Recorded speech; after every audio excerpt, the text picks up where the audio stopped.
Hola, yo soy Natalia Restrepo, soy psicóloga y sexóloga clínica Y yo soy Roberto García, periodista y escritor. y esto se llama Placer o No Ser. Placer o no ser es una iniciativa de Nata y mía para que podamos reflexionar un poco sobre nuestro placer, sobre cómo lo experimentamos, sobre cómo lo pensamos y todo esto a través de historias, de noticias y de otros contenidos que encontramos de personas reales en Internet. Bueno, y sobre el placer hay un montón de información que tiene una forma diferente de reflexionar alrededor del placer. Entonces, hoy queremos invitarlos a esta primera conversación para que vean un poco de dónde venimos, cómo estamos pensando las cosas y a ver si la manera en la que lo estamos viendo mueve ideas, los lleva a pensar en cosas diferentes o simplemente resuena con experiencias que han podido tener. Bueno, Nata, comencemos entonces. Esto es placer o no ser.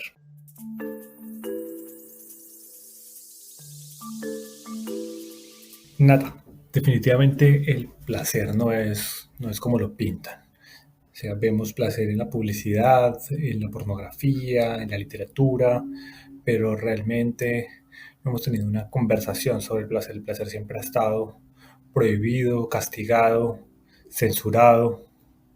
Sí, entonces si pensamos un poquito como en la forma en la que por lo menos nuestra generación, personas nacidas entre los 80s y 90s experimentaron esa fase inicial del placer, entonces era como esto prohibido, ¿no? Espacios muy concretos en la sociedad en la que podíamos tener como un pequeño portal para ver ese tema de la sexualidad, muy cargado de culpa además, ¿no? Porque donde tuvieras uno de estos programas y alguien te cogiera viéndolo, pues te tocaba disimular, no estar haciendo eso, o ganarte un regaño o un sermón, como mínimo, o un exorcismo en el peor de los casos. No, no llegamos hasta allá, pero yo me llevé más de un regaño por tener revistas o algunas me encontraron un video porno y, mejor dicho, esto fue un escándalo. No, total, o sea, yo también pido disculpas públicas a la prima a la que le conté todos los archivos de porno que me encontraron cuando tenía 13 años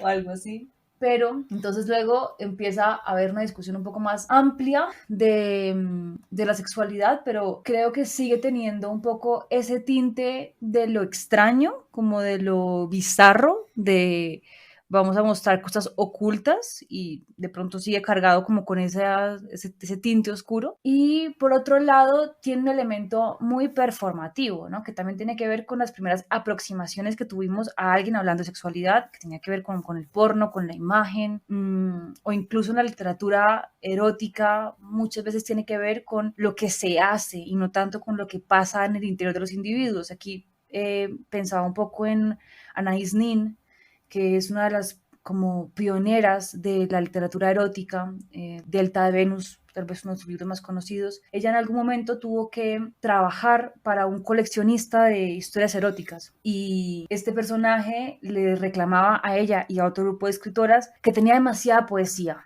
que tenía demasiadas imágenes y que no, que él quería el acto. Y hay una carta súper interesante en la que ella le responde un poco imaginariamente a ese coleccionista, pero hasta cierto punto puede tener que ver con eso, ¿no? Con no entremos demasiado, muéstrame la imagen. Que es un poco a lo que responde ahora el porno, como que adelantas, no quiero saber de nada más, solo quiero ir directamente a lo que voy, terminar con las cosas y seguir con mi vida y pasar a lo siguiente. Exacto. Y siento que esa narrativa sigue permeando mucho los espacios en los que se habla de placer, ¿no? Entonces, sobre cómo se ve el placer. Y entonces tú ves, no sé, tiendas eróticas donde te venden todo este vestuario, indumentaria, que no digo que no pueda ser muy potenciador y que pueda ser interesante, pero a veces para la mayoría de la gente que ve la vitrina, en lo que se quedan pensando es en cómo se está viendo ciertas cosas, ¿no? Me recuerda esa imagen como de los videos de las rentas de película porno, como de alquiler hay como unas cortinas y la gente va como con gabardina para que no los vean, como con sombreros ocultos. Y todavía estas tiendas de sexualidad muchas veces conservan como esa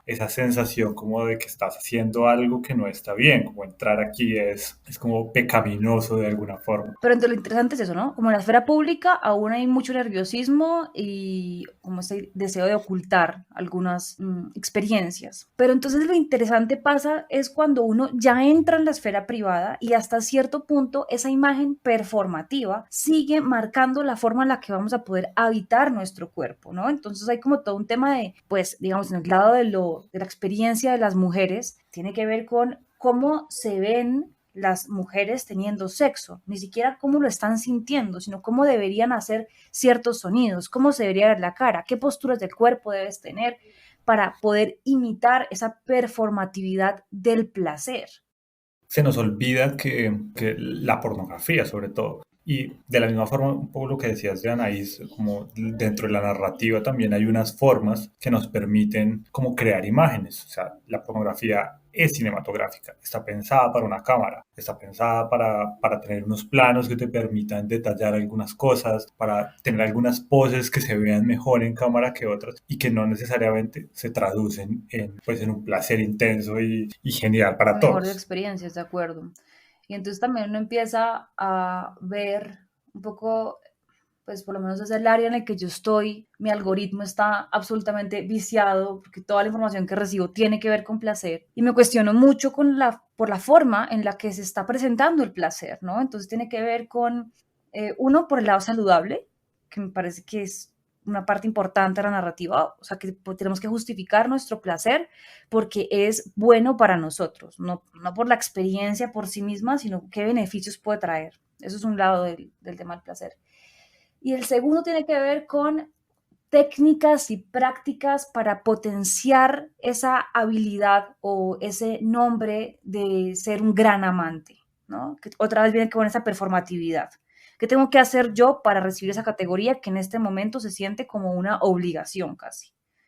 Y sabes qué me haces pensar, hay un libro de cuentos muy famoso de David Foster Wallace que se llama Breves entrevistas con hombres horribles, y en uno de estos cuentos precisamente habla de que hay dos tipos de amantes en los hombres. Uno es el amante egoísta, el que sencillamente viene, hace lo suyo, termina y se va, no le interesa el placer de su pareja. Y el otro, que es como este amante devoto, entregado, que sí está como muy obsesionado porque su compañera llegue todo el tiempo, pero sigue siendo igual de egoísta porque lo hace por crearse una imagen, por tener un renombre, para que digan pues que es esta idea como el Latin lover, que es increíble, que puede seguir toda la Que al noche. final también es la pregunta por lo que pasa de la piel para adentro, ¿no?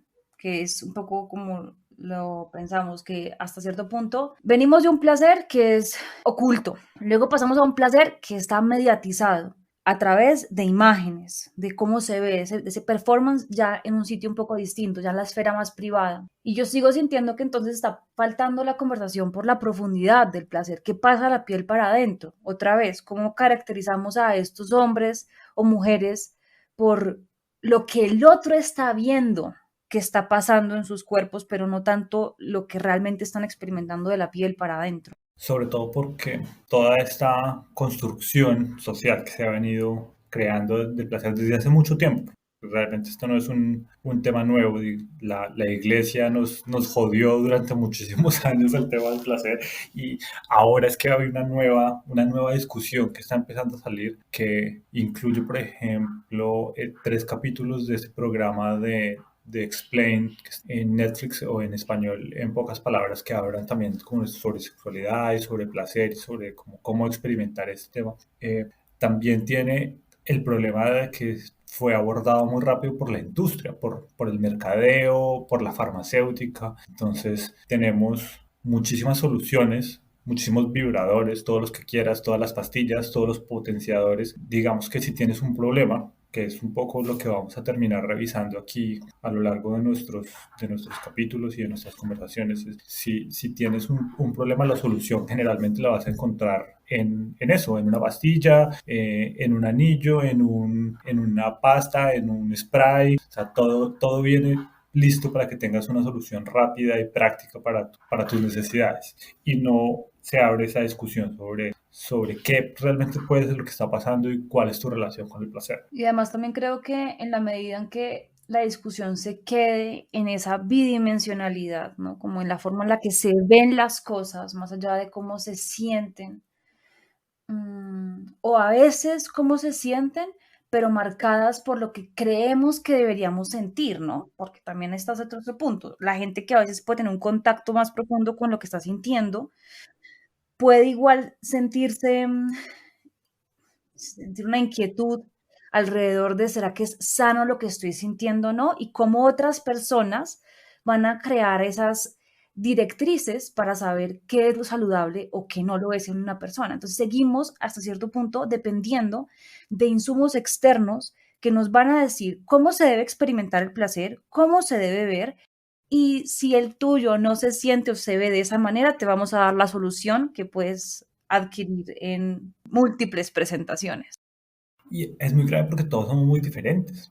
O sea, esto es sobre todo en este tipo de temas como tan personales, tan internos, pues tu forma de experimentar el placer, la forma en que sientes, la forma de realmente lo que te gusta, puede ser muy diferente de lo que le gusta a cualquier otra persona. Entonces, como crear este manual estándar de lo que está bien y lo que está mal, pues nos termina jodiendo a todos la cabeza porque todos generalmente terminamos creyendo que algo está mal con nosotros cuando nos gusta algo o cuando algo no está funcionando de la forma como creemos que debería funcionar. Estamos creando definiciones y expectativas genéricas para experiencias auténticas, de alguna manera. Y va a haber una pérdida en ese intermedio. Claro, es muy grave porque si todo el discurso enorme que tienes adentro de tu sexualidad se termina recortando para encajar dentro de estos parámetros y todo lo demás que no cabe ahí, pues está mal, como había estado mal antes. O sea, lo que tenemos son nuevos parámetros, pero seguimos sin tener una discusión profunda sobre cómo cada quien debe explorarse y explorar su placer y explorar como su cuerpo, ¿no? Al fin y al cabo, la relación con el placer es una relación con el cuerpo. De acuerdo.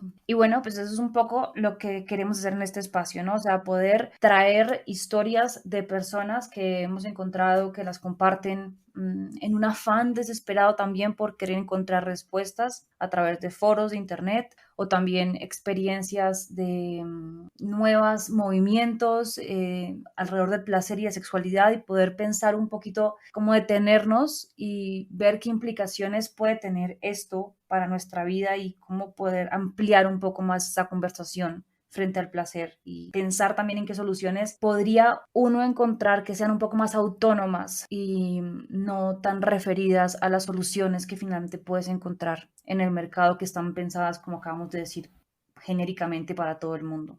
Sí, que tal vez haciéndonos preguntas diferentes y dándonos cuenta de que dentro de nuestro muy amplia gama de posibilidades y de sensaciones podemos encontrar nosotros mismos y darnos cuenta de que no somos tan raros ni tan excéntricos como nos parece, que hay mucha gente que se siente parecido, gente que tiene problemas similares y que también tiene esta idea de que de pronto puede vivir una vida diferente. O sea, yo creo que sí hay una relación diferente con el cuerpo y con tu salud en general, cuando entiendes mejor tu placer, y sobre todo con tu cabeza, ¿no? Más que con tu salud, con tu cabeza, cuando entiendes un poco tu placer y cómo te beneficia, cómo está conectado con él. Sí, de acuerdo, cómo encontrar puntos de fuga que estén pensando en otros caminos para conectar con uno mismo de forma distinta a la que nos han enseñado a conectar.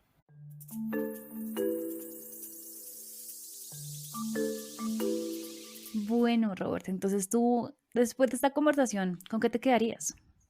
Para mí, y creo que también para los que nos acompañan, nuestros oyentes, la pregunta más importante es cuál es nuestra relación con el placer, qué es lo que vivimos de la piel para adentro, porque podemos estarnos enfocando realmente en lo que nos produce placer y en lo que queremos, en lo que nos gusta, o podemos seguir centrando nuestra atención en cómo nos vemos, en si encaja dentro de lo que la sociedad dice que es normal, si encaja dentro de lo que es sano o también si queremos como limitarnos a aceptar lo que el mercado nos da para solucionar lo que creemos que está mal. Sí, me gusta. Además, escuchando también pienso como de qué hablamos cuando hablamos de placer, ¿no? Desde qué lugar estamos hablando y yo creo que sobre todo desde qué lugar queremos sentirlo nosotros y de pronto a partir de esta reflexión en las que vienen, poder empezar a ver qué tipo de lugares han capturado nuestra idea del placer y cómo recuperar nuestra capacidad de contarnos nuestra propia historia sobre el placer. Me parece muy bonito y con eso queremos dejarlos también para que nos sigan acompañando y seguiremos hablando de estos y muchos temas más en esto que se llama placer o no ser.